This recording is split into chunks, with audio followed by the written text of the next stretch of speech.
Hello, everybody. My name is Mike Yablonowitz. I'm the president and CEO of BBC Global Services. And today I'm super excited for this webinar. For it was one of the main reasons why many of our clients find us and come to us in one fashion or another. Burnout comes in a lot of flavors, but some of them manifest in clients forced to spend a bunch of time handling day-to-day minutia that not only is stuff they don't want to do, but is truly not worth their time on a per hour basis.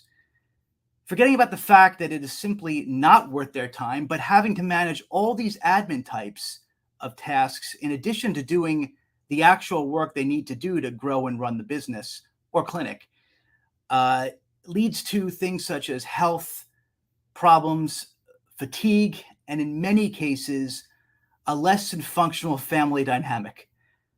As an entrepreneur myself, I have fell victim to this more than once, leading to a little bit of burnout more than once. However, through tools and resources, I learned how to create a good balance. Although my wife sometimes would not always agree. Today, I'm pleased to have two guests here. One is Nathan Bush, our own company communication ambassador, who will lead this webinar, and Matt Schneider, military man, serial entrepreneur, thought leader, and overall extremely fascinating guy. And as he says, he's come from SEAL to an 8-figure entrepreneur. I chose to showcase these two people for they can provide actual accounts on how they manage burnout. Nathan can speak to this, for before coming to BBC, he was a client and utilized our services to help cost effectively battle this for not only him, but his entire call center staff.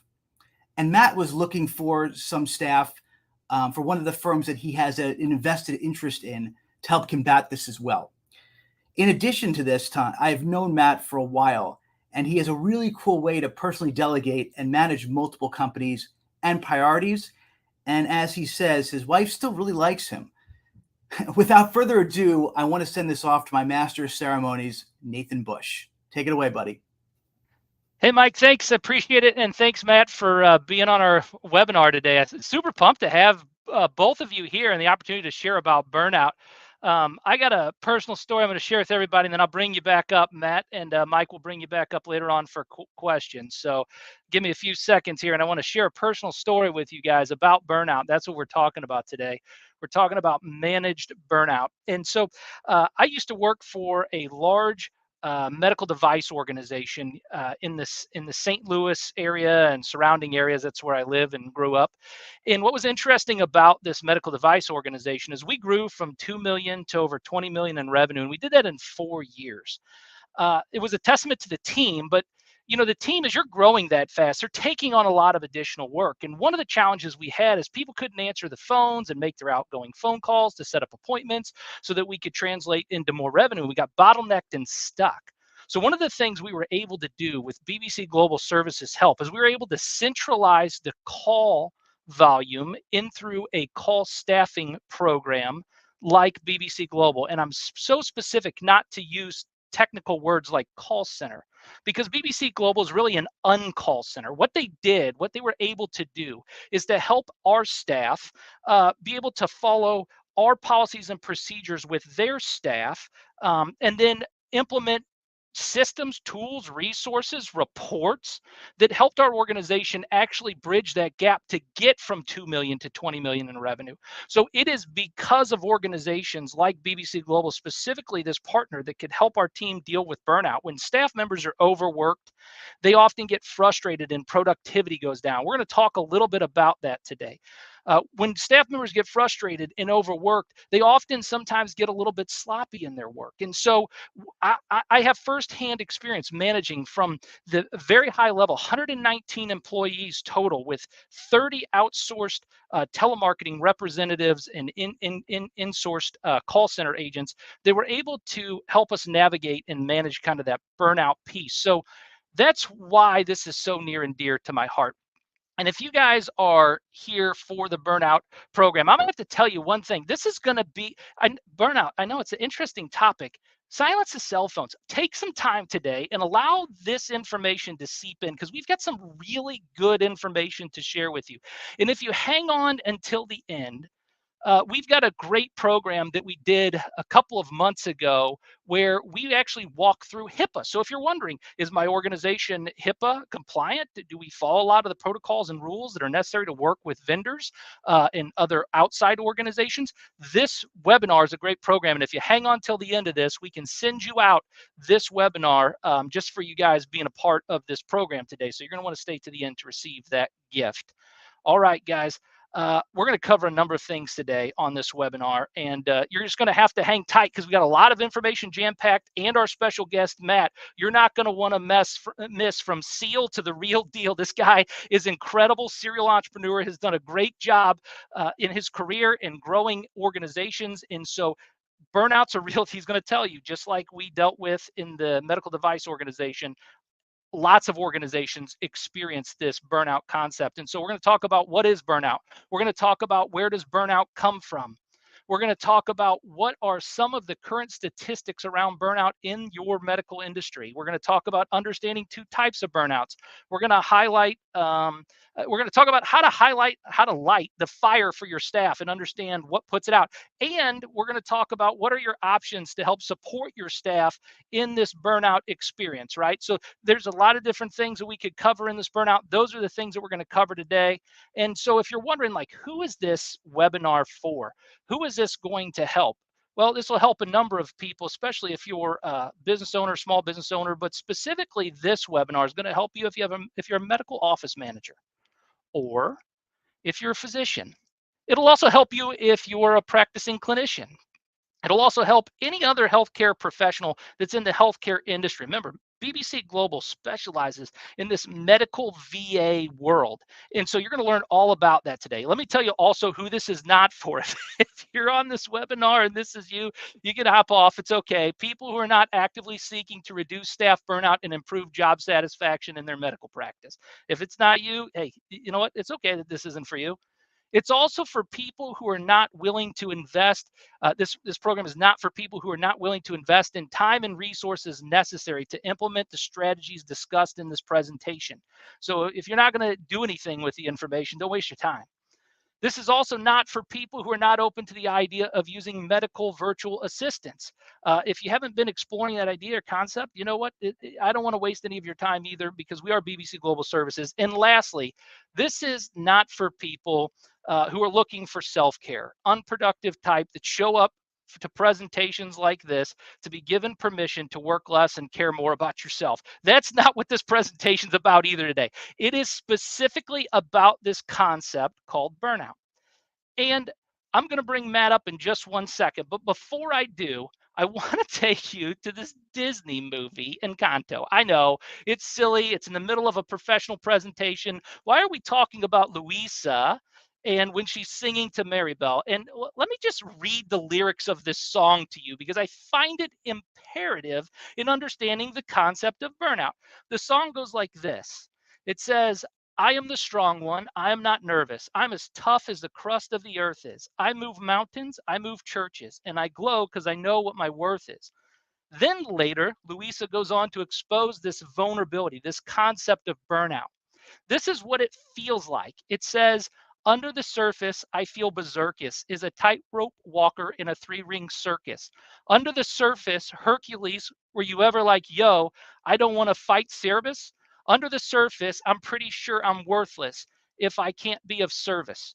And so maybe you personally feel like that, or maybe you have some team members that on the outside, they appear strong, they appear fit, they appear ready to go. And yet, under the surface, maybe they feel that they're going a little berserk in your organization.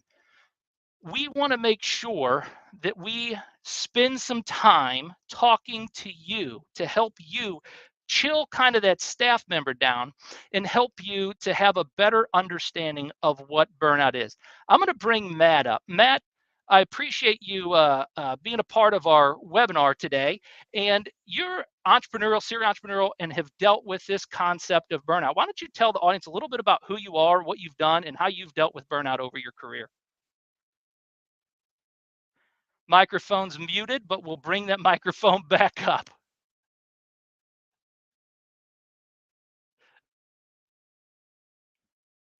Still can't hear you.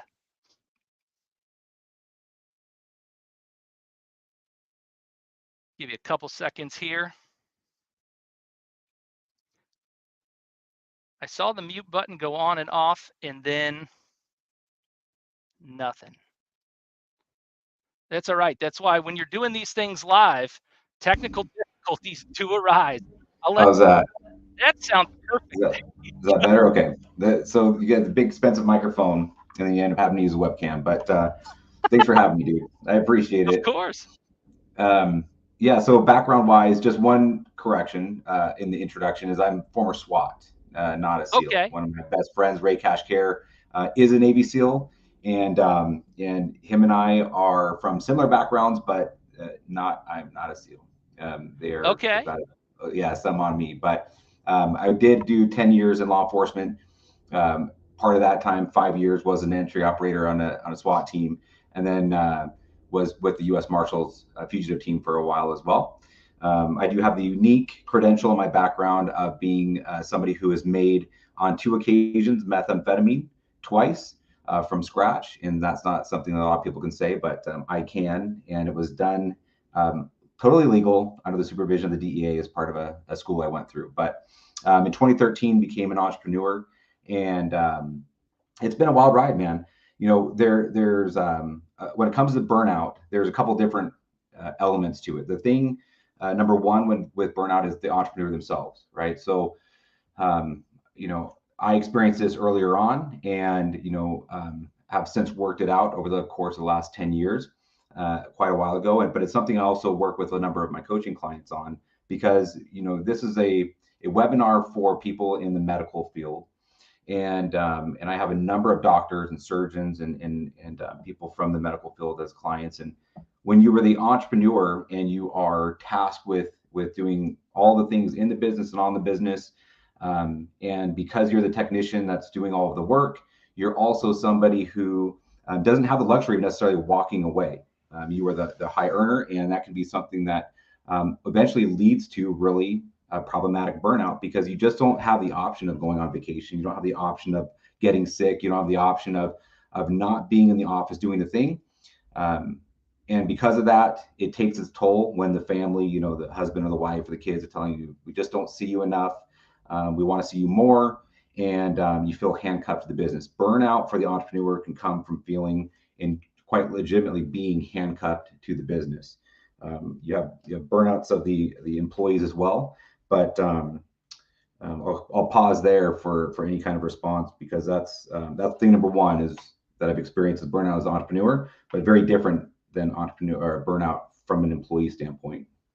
For sure, 100%. I mean, we always have to take time to make sure that we're doing our job as leaders to equip the staff with the proper resources, tools, and all the things that they need. And so, Matt, I would have to ask you, how can leadership equip their staff and reduce burnout?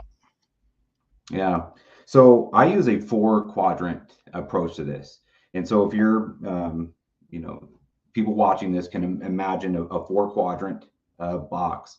On the lower left hand box are things that your team are good at, things that you have people on the team, they're good at this thing, but they do not like doing it. On the bottom right quadrant are things that your team does like doing, but they're not good at.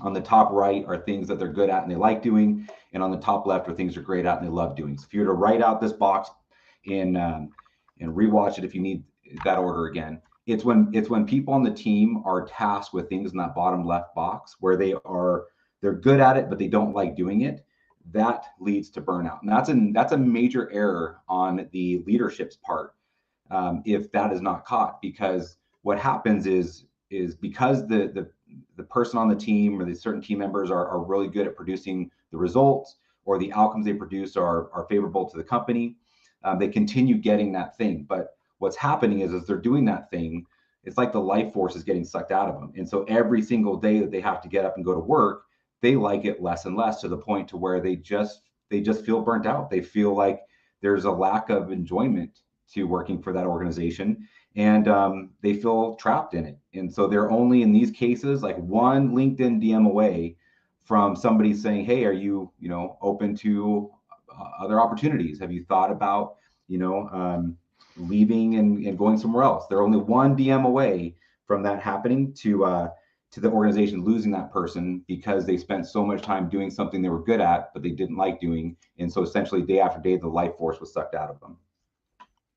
Yeah, I totally understand that. I wrote an entire book called Leadership Coaching as a Strategy for Employee Development. And the entire premise of the book, the thesis, was the cost of turnover. Like, it goes through the entire calculation and helps people plug their numbers in to see how much turnover is actually costing them. And when employees and staff members get to that point that they're doing these repetitive tasks, it puts a burden on the organization, because not only is there a challenge with employees who get frustrated, but then when it moves from frustration to also attitude. Have you ever dealt with bad attitudes in any organization you've worked in before, Matt? That is a thing. Bad attitudes are a thing, and it's one of the most toxic things you can have in an organization for sure. But yes, I've worked around it, and in circumstances where I was not in a leadership position and had no real levers or pulleys to work with to get those toxic bad behaviors or bad attitudes out of the organization, and so was forced to work alongside it, and that was very problematic. And then I've been in circumstances where I have had the pulleys and the levers, and I've been able to work those people out of the organization as a result. Yeah.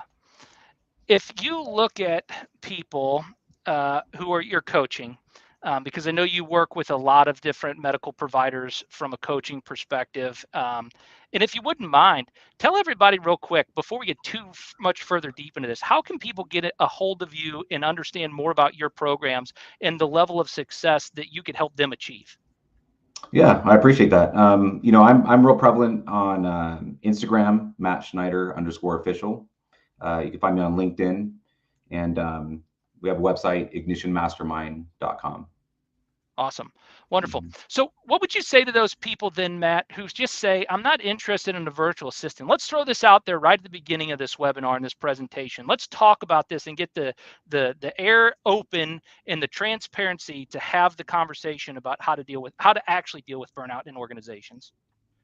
What would you say to those entrepreneurs that are like, I'm not interested in a virtual assistant? Well, I mean, whatever the solution is, that's what's important, right? I mean, it's what you do not want to do is neuter the potential of the company by way of having people doing things that they either should not be doing or do not need to be doing, right? So, everybody on the team, they want their time, talents, and livelihood to be optimized, right? They don't want their time to be wasted. They don't want their talents to be wasted, and they want their livelihood to continue to expand and elevate over time. And if that's unimportant to a leadership team, then that leadership team is the problem. There's the saying that the fish rot from the head, and in a lot of cases, there is a reduction in productivity, a reduction in NPS score. There's a reduction in overall profitability of the company, not because the team doesn't have the ability to produce, but because they're not being led in a way that they're being given the opportunity to produce what they're capable of. And so if it's not a virtual assistant, if it's a software or hardware, or it's personal development, professional development, so be it. Just the thing is identify what it is and do that thing, so that way the team that has all the potential to create, produce, and generate greater profits, they have what they need to be successful, and then you get what you want, which is a more successful, more profitable company as a leader. Yeah, guys, if you're just tuning in, we are talking about burnout today with Matt Schneider, serial entrepreneur, went from SWAT to six-figure entrepreneur, incredibly talented professional, just has some great businesses, does some coaching with people, and he's talking about burnout, and he's helping us navigate the conversation about what you can do from the coaching perspective, helping us navigate the conversation about what you can do with your staff. And he's talking about equipping your staff with an option of different different resources. Number one, knowing where the challenges are in your staff with the 4-part quadrant. If you missed it, you can go back and watch us on replay. Number two, understanding how to equip those staff with different resources and tools, whether it be a VA or automation or a number of different things. And so show Matt some love in the comments. If you guys like what Matt's saying, or if you've learned something from Matt, go ahead and type in one thing that you've taken away so far. There's been so much value that's been delivered already. All right, Matt, I'm going to bring you back up in just a few slides here, but I want to share with the audience here a couple of things before we get back to Matt. And the first one is we will hear people say from time to time, we only hire in-house. And to that, I would say, from a BBC Global Services perspective, you must have some great managers already.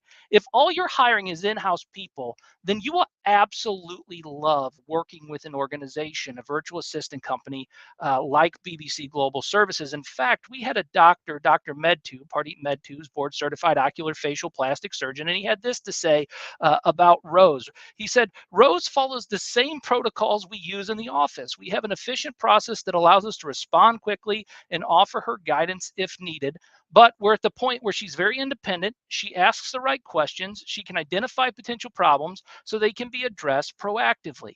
Guys, so if you only hire in-house, that's why working with an organization, a virtual assistant company like BBC Global Services, where you have direct control of the policies, procedures, and processes to make sure that you have an effective employee working on your staff to help with some of these things when it comes to burnout.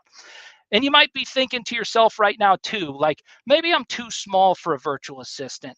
And, that may be the case, but chances are, if you have staff or don't have staff, you need staff right now. That's what this lack of resource is, what can cause that burnout to happen and occur. And so we have Dr. Agarwal coming up in a couple of weeks on Thursday, October 19th, 2023 at 2 p.m. Eastern, or 3 p.m. That should say 3 p.m. Eastern time. We have Dr. Agarwal coming up at 3 p.m. Eastern time, and she is going to be sharing with you just a coffee talk on elevating your practice. So you're not going to want to miss that. That's October 19th, 2023. And the reason that Dr. Agarwal may be important to you is if you have a small practice, she said that she was relatively small practice, not a huge part of the hospital system, but BBC Global Service allowed us to be more patient focused and provide the kind of experience patients expect. It's great for our practice, and more importantly, it's great for our patients. So Dr. Agarwal also did a case study that's on our website. You can go out to bbcglobalservices.com and download that case study from our website. But let's talk a little bit more with Matt about burnout, right? Because burnout is what we're here to talk about today. And so I have to ask you, Matt, directly, what do you consider burnout? What is burnout? I would say a total lack of desire to continue is probably how I would define it. If there's something that you once really enjoyed doing, and there was something that was once fulfilling and it no longer is, that's how I would define burnout. Yeah, absolutely. I pulled the definition here for everybody, and the definition of burnout is a state of physical, emotional, or mental exhaustion caused by excessive or prolonged stress. It's a common problem in many occupations, but it's particularly prevalent in the medical field. And here's why. Okay, here's why. There's this thing called the law of diminishing intent. Matt, have you ever heard anything about the law of diminishing intent before? Has this ever crossed your path before? The longer you wait to do something you know you should do, the greater odds that you'll never actually do it. Have you ever heard that before? I have, yeah. I think one of the reasons, and I'll let you speak to this a little bit, I think one of the reasons that burnout is it can be a prevalent. I don't believe that too many people come to work 40 hours a week away from their family, doing something over and over and over again just because they want to do a bad job. So you have to start from that premise.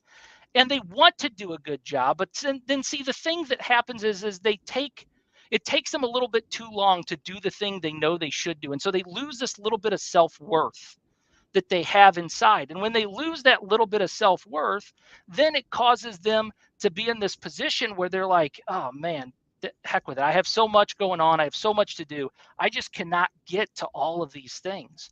And so have you ever experienced this law of diminishing intent that can happen within organizations, Matt? Yeah. Yeah. I mean, yeah, of course. Look, I've got a degree in psychology, and I contribute a lot of this diminishing return to the psychological realm, where it is you reward the things you want repeated, right? And so if what you like and what you want in the culture that you have in your organization are those that self-initiate, and those who find an opportunity, so therefore they act on the opportunity, and they're empowered to act.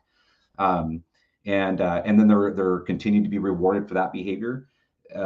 That is where you get people to default to action when it's part of your culture. And this is part of the culture we weave into all of our companies. We've got 5 different companies, and I've got a couple of dozen 7-8 figure coaching clients.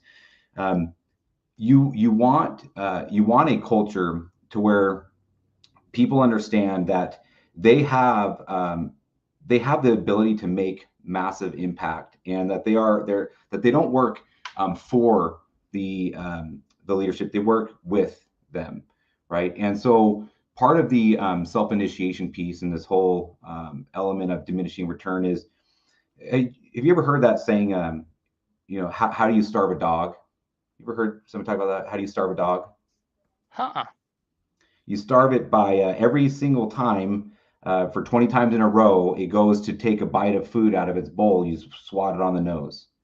And after the 20th time, it will no longer go to try to bite or take a bite of food, and it will just eventually wither away. That's negative reinforcement, right? And so taking a look at what the enforcements are, positive reinforcement or negative reinforcement, is a really important element to empowering your people to take action, and to default, and to also know, Nathan, that action alleviates anxiety.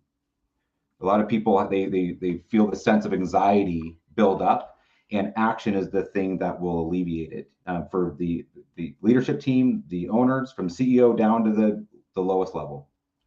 That's so good, Matt. And that so accurately speaks to this law of diminishing intent in organizations and how it can lead to burnout. Now, I pulled a couple of statistics from a number of different organizations before this conversation on burnout with you. And one of the statistics was that a study comparing indices of burnout between U.S. physicians and the population control sample observed an incident of symptoms of burnout of 37.9% in physicians compared to 27.8% in the control population. And then the same research study a little bit later said in 2021, a study found that 43% of nurses working in U.S. hospitals experienced symptoms of emotional exhaustion. Now, that was in 2021.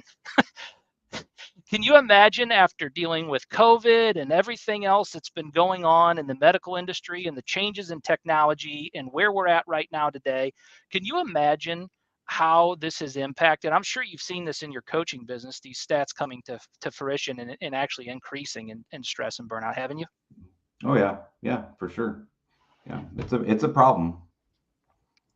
There's a couple of other statistics that I pulled here for everybody's help to just get a better understanding of where we're at with this whole concept of burnout in society. Over 50% of clinicians experience burnout in some studies, which lead to questions on how it affects the access to care, patient safety, quality of control, number of other things. And a recent systemic review found the prevalent estimated overall physician burnout from 0 to 80.5% or 80.5%, with an average of 19% to 24% across the studies. So there's burnout that's happening anywhere from 0 to 80% in different clinics that are going on. Also, a national study found in 2021, the average physician reported rates of burnout at 42%, with women at 51 and men at 36. Also, healthcare organizations were among the top work locations where doctors burn out in 2021, and more than 3 in 5 physicians experience burnout, according to a study at the Mayo Clinic.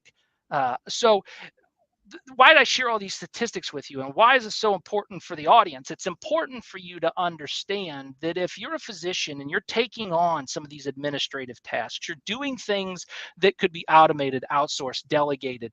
These may be additional reasons that the stress is there that's causing these factors of burnout. And we identified as an organization 2 different types of burnout. There's this overload burnout, and then this under-challenged burnout. Overload burnout means that we have too much going on. Matt, have you ever heard of this concept of under-challenged burnout, where people are doing things that they probably should be delegated to somebody else, but they get burned out doing those things? Yeah. The question is, somebody being burned out because they're doing too much, they're over capacity. That's one. And then the second one is they're doing things that maybe are not challenging them enough. They're not pushing them to be stronger and better. They're doing repetitive, I don't want to call them menial tasks, because there's no task in an organization that's menial, but they're administrative tasks, or they're tasks that have to be repetitively done by a human being. Yeah, no, I'm not familiar with the under-challenged burnout as far as like it being referenced that way, but I understand what you're saying. For sure. So when we talk about burnout, what puts out our will or our drive? There's a number of different things, and when we were doing our research, we found that put out our will or our drive, or we could also call this the spirit, the human spirit, right? What tamps that down? What are these things in organizations that put that spirit out, that put the flame out from somebody they start in your organization, right, Matt? They start working really hard. They want to do a good job, and then something happens along the way. That's called burnout, guys. That's called burnout. And so what does that to an individual? Well, we did our research. We identified a couple of things: negative influences, fear and doubt, lack of purpose and vision, unresolved past hurts, lack of personal development, hypocrisy and judgment, worry and anxiety, materialism and greed, legalism and burdensome rules, lack of love and compassion in an organization, lack of purpose and vision, overcommitment and lack of boundaries, absence of growth and development, negative environments or toxic relationships, and lack of self-care and well-being. Okay. Today, we don't have time to go through all of those in this webinar, but we're going to talk about a couple of them, Matt. And I'm sure you've dealt with these 2 specifically in organizations before: hypocrisy and judgment. Can you speak a little bit to organizations that may not even realize or recognize that maybe there's some hypocrisy or judgment going on? Yeah, I mean, for sure. When it comes to hypocrisy, there are very few things in our society that we will put lower than hypocrisy, right? And if there is, in an organization, look, like if you're in a leadership position and you have a title of a leader, and you're taking that do as I say, not as I do approach, or you have established core values and you as a leader are in direct conflict of those core values, or you allow for some people to be out of alignment with them while others are forced to be in alignment, and that kind of hypocrisy, it will not be allowed for long term. People will not. The only people that will align themselves with hypocrites are other hypocrites. So if you want an organization, full of hypocrites, then go ahead and be one as a leader. But I can tell you that as an entrepreneur myself, I will have no problem taking that business out if it's full of hypocrites. So it's cancer. You cannot have that. But it starts from the top down. You've got to lead from a place of integrity. You got to, whatever those core values are. As a leader, you're the first to demonstrate them always. And then you talk with your feet, not with your mouth, when it comes to that component. And you never allow for hypocrisy to exist in the organization. It'll erode it rapidly. The judgment, though, what do you mean by judgment? In what regard are you referring to that? Sure. So I love this question, and I like that you asked it of me, because I wrote about this in that book, Leadership Coaching as a Strategy for Employee Development. And what I talked about was the cycle of resistance, where a boss puts together a new project.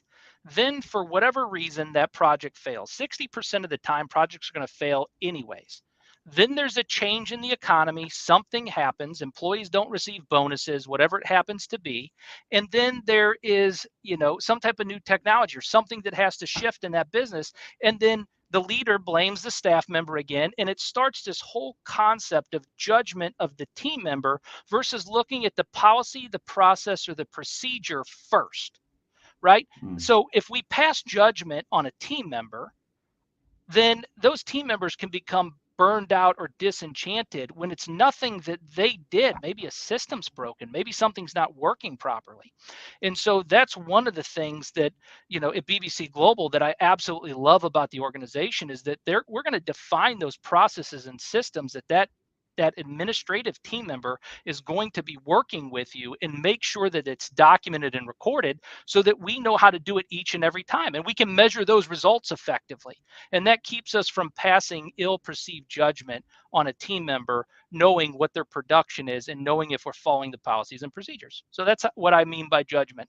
I think it's important that organizations stay true to not judging people, but judging their processes and systems first. If you made the judgment to hire the person, guys, then it might be wise to have the faith that it's maybe not the person. Maybe it's something we need to do as a leader in our organization to kind of smooth that process out first and then go back and see if it's a personnel issue.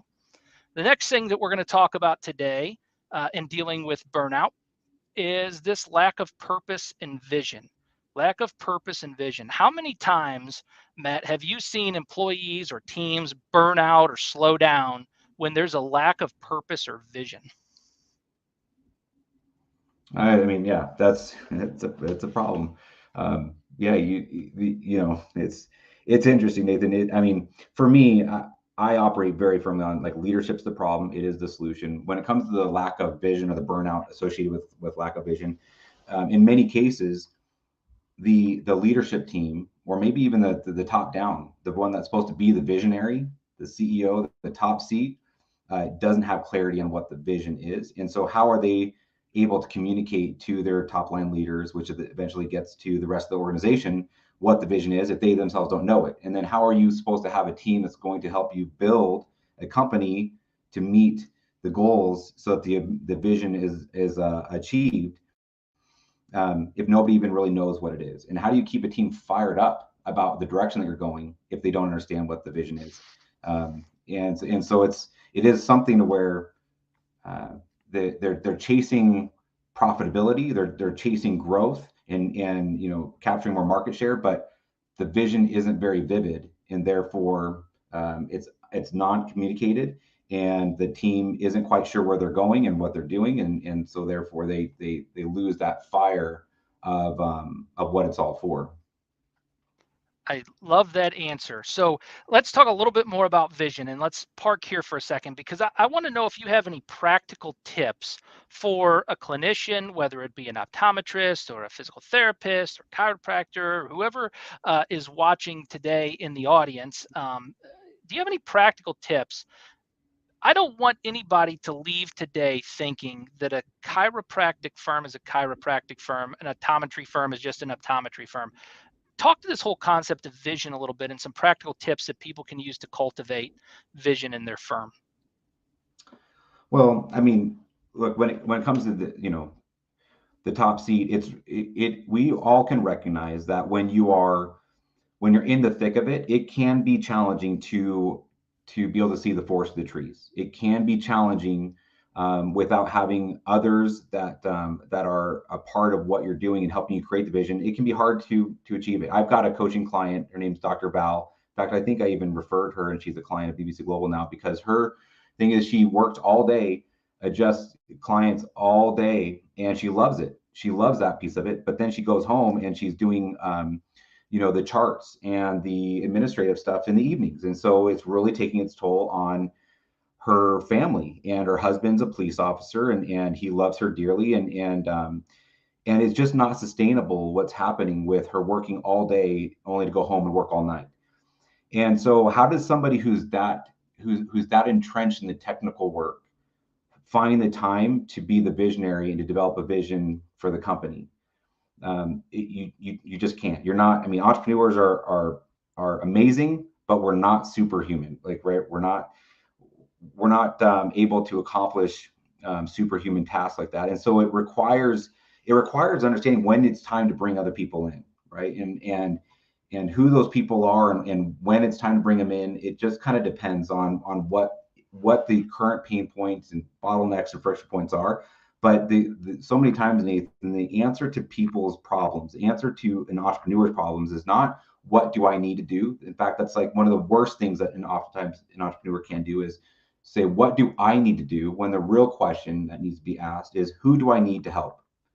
Who do I need to find that has the ability to help me understand what I'm doing wrong? Blind spots are called blind spots for a reason. What are my blind spots? Why do I keep falling into these pitfalls? Why am I continuing to have to do the technical work day after day, month after month, year after year?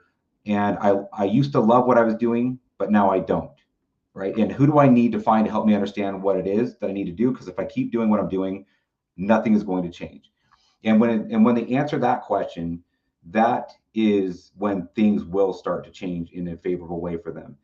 Who that person is and where they come from, that's all dependent. But in many cases, when it comes to this vision piece of it, for a visionary or an entrepreneur who doesn't have the time or bandwidth to create a vision, they need to bring somebody in that can help them look 3 years ahead. Say, what 3 years from now, what does your company look like? And then reverse engineer that into big annual goals that then break down to quarterly, then monthly, and then like a weekly scorecard, right? And then from there, that's how you start to take little incremental bites that ultimately end up at a real big project getting done. That's awesome, Matt. Thank you very much for taking some time to talk with us today, specifically about burnout. Can you tell people how to get a hold of you again, and how they can follow up with you if they like some of the stuff that's resonated with them and what you're saying? Yeah, totally. So, as it relates to the whole business coaching thing, that's ignitionyear.com, ignitionyear.com. You can find me on social. Instagram is Matt Schneider _official. And then that's the same on LinkedIn as well. That's awesome. Thank you very much, Matt. I appreciate you being with us today. I'm going to have you hang on just till the very end in case anybody has any specific questions with you. But for this part of the webinar, thank you very much. You're welcome. All right, guys. So we're talking with Matt Schneider about burnout today. We're talking about this topic of burnout because we need to make sure that we're doing a couple of things to ignite our team members and make sure that they stay on fire and lit towards the goals and the vision and the purpose that we have. And we do that where we're in a state of being values driven and not having hypocrisy in our organization and not passing judgment too early on our team members. And so if you're looking to reignite the fire of your organization, the first thing I have to say before we answer, how do you relight this fire in the organization, to summarize some of the things we talked about? Number one, people, quick people, not companies. That's a John Maxwell quote right out of the book Leadership Gold. If you're looking for a good leadership book to read on this concept of how do we deal with some of this burnout challenges. And when you're reigniting the flame and the passion, Matt talked about a couple of things, but I think it starts with this thing here. Matt's a coach. He does a lot of coaching and personal growth with people. And I think that it starts there. If you're going to relight the fire, the passion of your own development, it starts with personal growth and continue learning. What can you do in order to grow yourself so that you can make better decisions for the organization? I think we got to make sure that we put in place this whole piece of power of positive thinking, like we've been talking about, values driven organizations, looking at how do we stay focused on the positive things and not on the negative things of the organization. And then lastly, equipping yourself with resources, whether that happen to be outsourcing, whether that's automation, whether it's delegation, but you got to utilize the resources if you're going to reignite the flame. Whether it's for yourself or a team member, these three things have to be prevalent if you're looking to grow yourself, your company, or if you're looking to reduce burnout in the organization. So I find these things to be very helpful. As I go through webinars like this, I always wonder and ask myself this question: what is the one thing that I can take away? Whether that's what Matt talked about in the 4 quadrants, whether that's the 3 different options that you have for equipping your team member. How about this question here? What can a medical virtual assistant do to spark growth and reduce burnout? There's a couple of different things. And so we've talked about these things on this webinar today. Task delegation. You heard about work-life balance of one of Matt's clients. You talked about increased efficiency, flexibility, skill matching. Look, VAs come with a variety of different skills, and organizations can match skills and tasks to specific VAs who are looking for that right set of skills. This can lead to tasks being completed more proficiently and in less time in some cases. So maybe you're not good at, I got to keep the books. I got to keep the books. Maybe it's best to hire somebody to do a lot of the data entry so that you don't have to do the thing that's not in your skill set. All right, how about this? Lowering costs. VAs can help lower costs and reduce costs in organizations. All right. So overall, like people ask us all the time, what can a VA specifically do for my organization? If I hire BBC Global Services, what are some tasks that I can have them do? And so I just put some of these tasks up on the screen for you so that you can see them and have them and understand them. Number one, scheduling appointments. Number two, managing patient records. Number three, providing administrative support. Number four, communicating with patients, actually being on the phone and talking with patients, rescheduling or if missed appointments happen, they can call and reschedule those appointments. Performance research, they can look into your EMR system or your CRM system, depending on the type of organization you are, and pull reports and do research for you. Processing insurance claims, they can provide billing support. These things are different things that VAs can do to lift the burden and to help with burnout in your organization. And so this is what BBC Global Services does. Like, how does this process work? What does it look like? Why is this so important to me?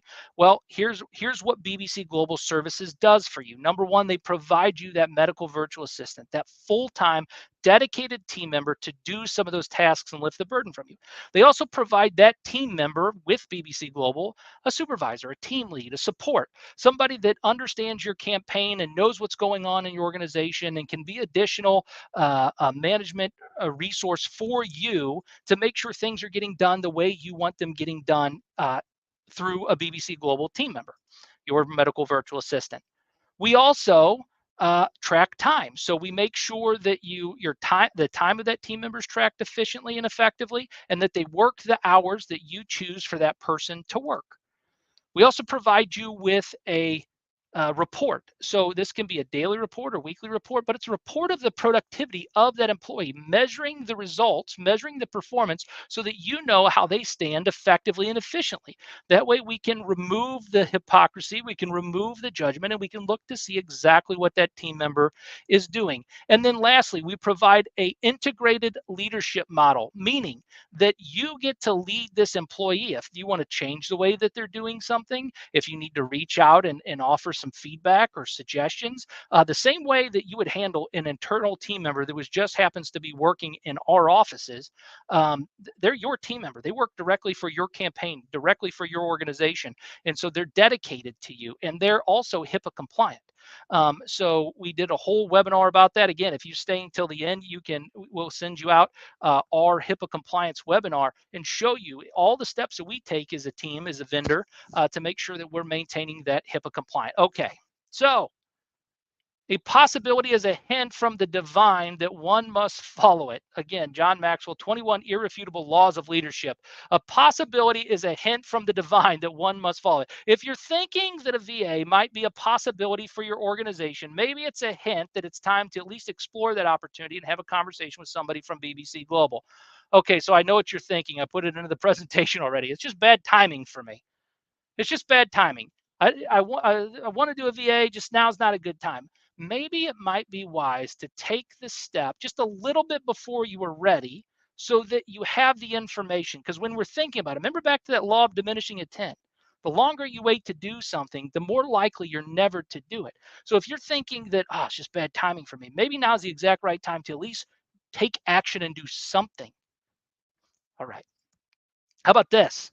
I don't have all the knowledge on how to do this. I don't know how to outsource a team member. Well, that's what BBC Global Services does for you. We do the recruiting. We do the interviewing work. We set them up. We put them in our offices. We're the ones that works with that team member and gets them onboarded with you. We help you through your training process to make sure that we have accurate trainings in place and that they know how to do the things that you want to do. We help you and handhold you every step of the way at BBC Global Services to make sure that you do know how to do this as you walk through the process with us. All it just takes is just reaching out to somebody. Go to bbcglobalservices.com, reach out to one of our team members, schedule an appointment, and have a conversation with them. All right, lastly, how about this one? This might be something you're thinking right now too. Like, I'm afraid of making a big mistake. And while I understand the sentiment when somebody has said this to me in the past, I'm afraid of making a mistake with hiring a VA. Let me tell you a little bit about Mark Planner, who's a physical therapist and founder of Impact Physical PT. This is what he had to say. Wormley, his VA, is able to work independently and rarely has to contact us with questions. This has helped us achieve our vision for providing high quality, unrushed care while growing our practice.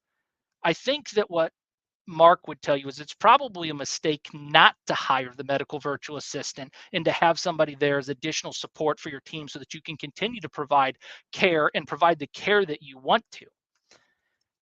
And for Mark, we were able to create this report for him, and it's a similar report that we could create for you. It talks about the number of appointments or EMR filings or calls that were made, some notes from their VA, and you get this daily so that you can see this report in your organization and kind of set some goals and set an understanding of what you have your team member accomplishing for you on a daily basis as a medical virtual assistant.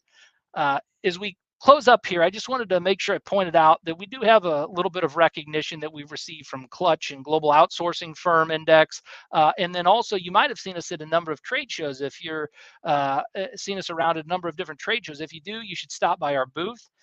In those trade shows, we do give away a lot of different prizes and just different gifts. And so it's always fun when we see all of you clinicians out at the trade shows. I'd like to say thank you to the ones that have stopped by our booth recently. All right. People have asked us, how do you take care of your team member? What does my team member get? So when we hire somebody at BBC Global Services, this is their benefits. They get health insurance. They get 12 days of paid time off per year, 12 sick days. They get a monthly allowance for travel, internet. They get interest-free loans. In the Philippines, there's this thing that goes on with these loan shark programs, and we just happen to provide additional support in that area. That's what that's about. Employee engagement activities, we do that. We also provide financial literacy class, 13 months of pay, an accident reduction program. We have double pay on holidays, different holidays that are specific to the country and cities that people are in, shift meals, a number of different benefits. The culture of BBC, gosh, if you guys have missed any of our previous webinars that we have done, go back and watch those. It'll tell you all about the culture, tell you all about the benefits, tell you all kinds of stuff that you need to know. You can do your research on our YouTube channel for hours, or you can pick up the phone and call somebody and talk to us, schedule a meeting through bbcglobalservices.com, and we'll be happy to have that conversation with you. All right, so people ask, there's a couple of different VA companies out there. What makes BBC Global different? And this is those things. There's no setup fees or long-term contracts. Staffing in our offices for HIPAA compliant staff. We have HIPAA compliant certifications for our staff members. Employee placement guarantee. No charge to find a new replacement if for whatever reason the employee doesn't work out. No additional fees beyond the hourly rate. I also want to say this, back to the no placement fee guarantee. We have a very low turnover rate at BBC Global Services. In fact, I think it was like 0.07% all of last year. And so we don't often lose team members. And so they stick with your firm long term if they're the right fit. No additional fees beyond the hourly rate. Offices in India, Philippines, and Mexico, and Canada, US, our HIPAA compliant offices are in the Philippines. BBC Global Staffing Expert is there to help you all along the way. US-based leadership team and operations staff. Also, we have over 22 years of experience in this global staffing. BBC, this manager or team lead, this integrated manager, is there for support for you and for your team member. We also have assistance with procedure documentation and recording future references, so that if you decide that you're going to add team members in the future, we have those procedures documented and we can easily scale up with you as you're trying to grow your medical clinics and staff. Integrated leadership model. You work directly with your staff member for feedback. They attend your company meetings, participate as part of your team. There's not a shared service. This is a dedicated team member. They utilize your current systems.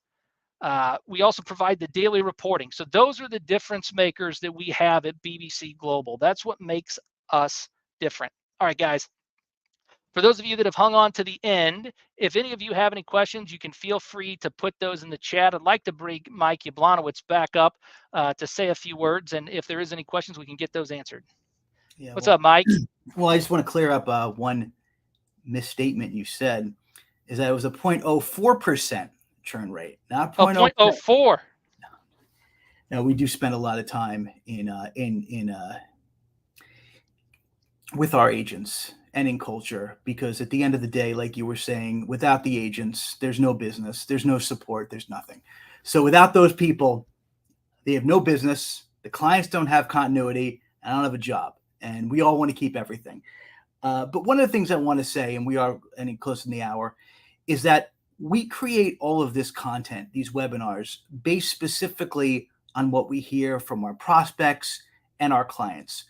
We don't make up these webinars to hear ourselves talk, even though, I do like hearing myself talk. And I think Nathan does too, to a certain extent. But it really is to answer questions that our clients have. And I want to thank Nathan for all the hard work and all of his research and taking, what he's heard from the clients and really trying to put together a presentation that resonates with everybody. Lastly, I definitely want to thank Matt for coming on. It was a last minute addition, but knowing him and knowing what he does, I thought it was a great opportunity to share some insight of someone that came from SWAT to an 8-figure entrepreneur. And he has a really good take on the whole situation. And I also want to thank everybody out there for sharing this time.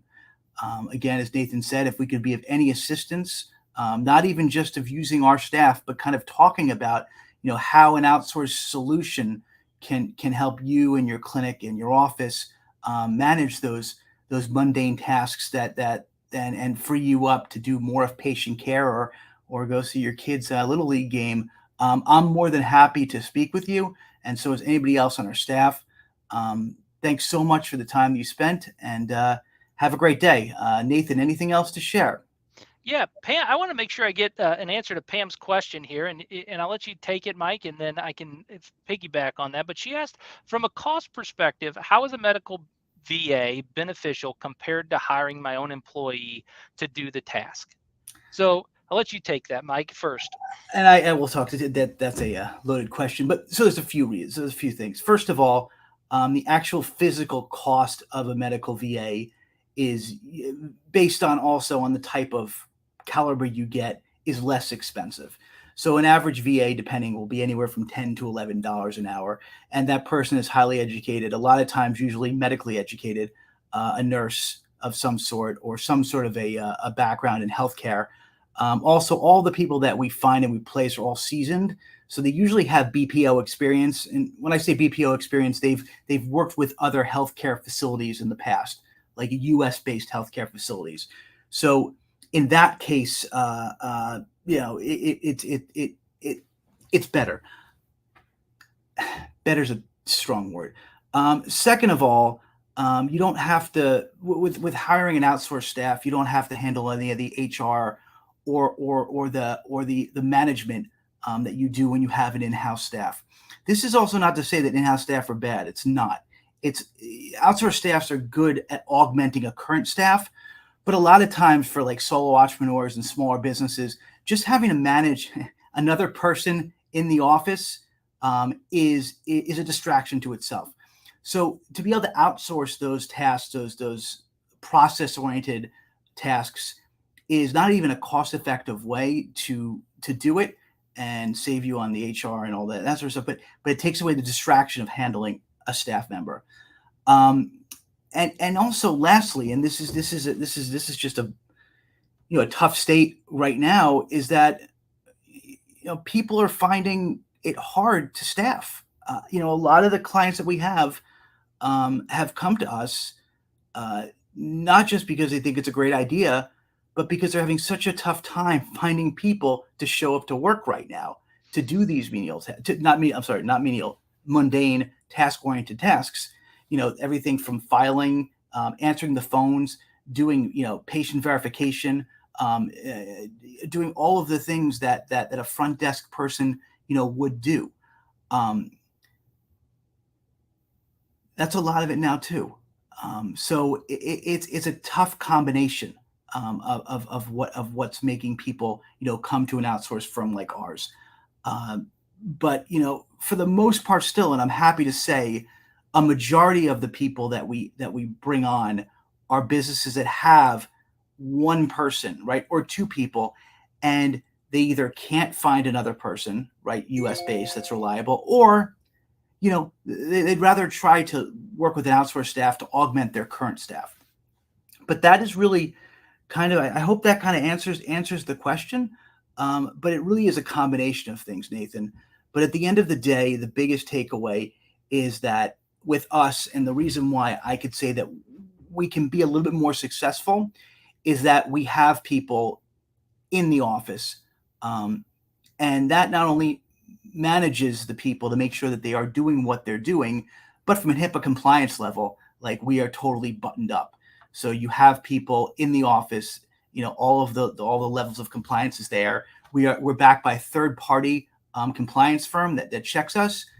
So, as much as they are outsourced, the fact that they're in an office and they have a manager around them, it's as close to having a staff member on premises as possible without them being in your office. And that's pretty much, I think, how I answered the question. And usually, as I do, it's very wordy, and I hope I got most of the stuff right.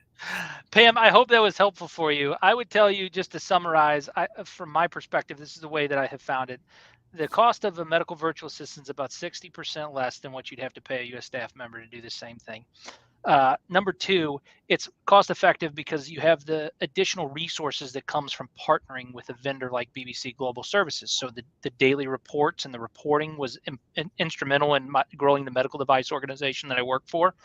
And then also the team approach, by having a leader and a manager that oversaw that team member, where I could focus my time and my team's time on tasks that were a little bit more patient focused, a little bit more caring for the clinic that we were working in. And so for the direct response to you, 60% less of the cost. The daily reports were additional benefit that I needed that didn't cost me any money to do.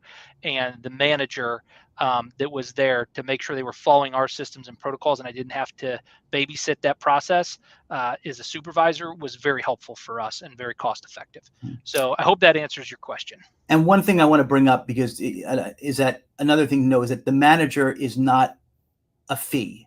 The manager is part of the deal. So when you pay for your agents, part of the fee comes to pay for that manager that manages the people. So there's no additional fees, like Nathan said in the beginning.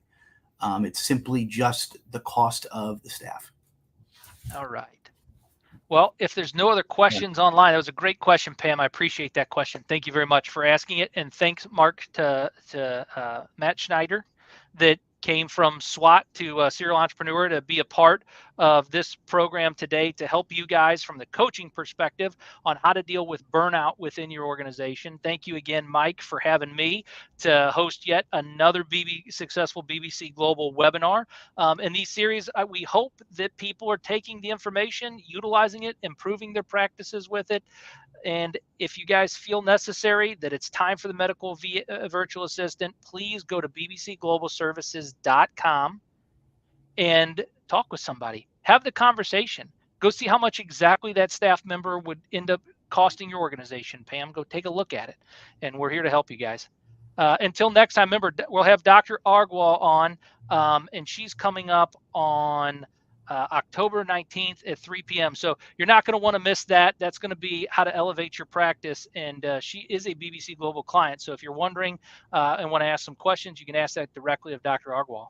So thank you. See you guys. Bye, Mike. Thank you.